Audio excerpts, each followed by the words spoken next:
দাঁতের ব্যাপারে কিছু বলেন। আসসালামু আলাইকুম। চলো দেখে আসি এই মারামারি। তোমারে বল লেগে ওরা যদি কই তোমার কইলে কইলে লিবো তোমার সারা হাসাই আসুম না।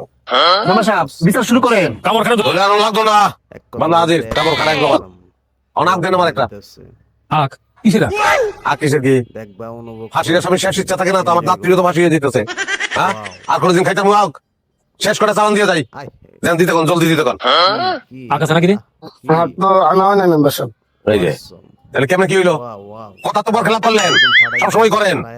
হ্যাঁ এটা বিচার কেনা করবো এখন আপনার কান্দের শয়তান যদি আমার কান্দে ভর করে আর আমার যদি খোঁচায় আপনার কামড়ানো লিখা তাহলে তো আমরা কি করবো? এই আগামী একদম ছুটাই দিমু কাকা আমি জানো সমস্যা নাই তুই আগে খেতে চাইছিস তাই না? হ্যাঁ এই যে দেখ শোষা লদর শশা আচ্ছা যা আছে কি বেচ করলাম শশাই খাই চুরি শশা না তোরে স্বভাব খারাপ পাশের ক্ষেত্রে শশা চুরি করেছিল লিখে কামড়াইছিলাম আপনার মনে আছে তোর? আমার ক্ষেত্রে শোষা কিটা চুরি করে? এই জায়গা চুরির বিচার বসাইতে আসি নাই, এখানে দাঁত তোলার বিচার করতে আইছি। আর ডাক্তার সাহেব দাঁত তোলেন, তোলেন শুরু করেন। চুরির বিচার হলে তো তোমার অনেক সমস্যা বাঘের ঘরে ঘুঘের বাসা।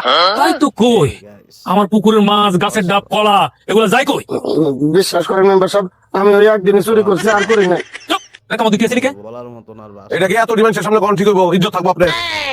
হ্যাঁ সবার যখন শুনলাম তখন মেম্বার সাহেবের কি কুকুরতি আছে সেটা শুনি। এই তোমরা কি কও? ঠিক ঠিক শুনি। তাহলে কই জনগণের আপত্তি কই দেই চোর তো সম্মানী চোর চাল চুরি করে গম চুরি করে আমার ভিডিও অনুগানে টাকা চুরি করে এখন কান্দে শয়তান আছে ওই শয়তান দেয় পিছে বেলায় দেয় তখন শয়তান দেখে ঠিক আছে আমার কান্দে আমার কয় কামড়া এই আমি কামড়াই এই তো হিস্ট্রি সব খোলা খালি কইলাম। এই চুপ কর আরে ওর মাথা ঠিক নাই এই ডাক্তার সাহেব দাঁত তোলেন তো তোলেন আর দুইটা কামড় দিলে দুইটা কুচি দুইটা কামড় দিলাম। আচ্ছা কটা বানাইবো?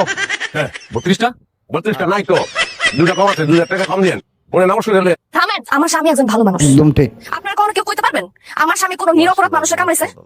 যেই মানুষের মধ্যে ভেজাল আছে আসলে আমার স্বামী ঠিক তাদেরকে কথা কামড়াইছে। এটা আপনাদের সামনে এখন প্রমাণ হয়ে গেছে। ভালো লাগলে চ্যানেলটা সাবস্ক্রাইব আমি থাকতে আমার স্বামীকে ক্ষতি করতে পারবো না। আমি পুলিশেও খবর দিছি। আপনারা যেটা করতে চাইতেছেন এটা একটা অমানবিক কাজ। কিন্তু সে যে মানুষের কামড়ায় এ কথাটা তো সত্য। আইন তো সে নিজের হাতে তুলে নিতে পারে না নাকি কও? ঠিক ঠিক আমার মামাতো ভাই একজন ডাক্তার। আমি আমার ভাইয়ের কাছে কালকে তারা নিয়ে যাবো। এটা তার কোনো সমস্যা না, একটা মানসিক রোগ, চিকিৎসা করলে ঠিক হয়ে যাবে। ওয়াও একদম ফাড়াই আপনারা জানেন না থেকে। ডাক্তার হইতাছে না জানেন থেকে। তাহলে আর কি করা?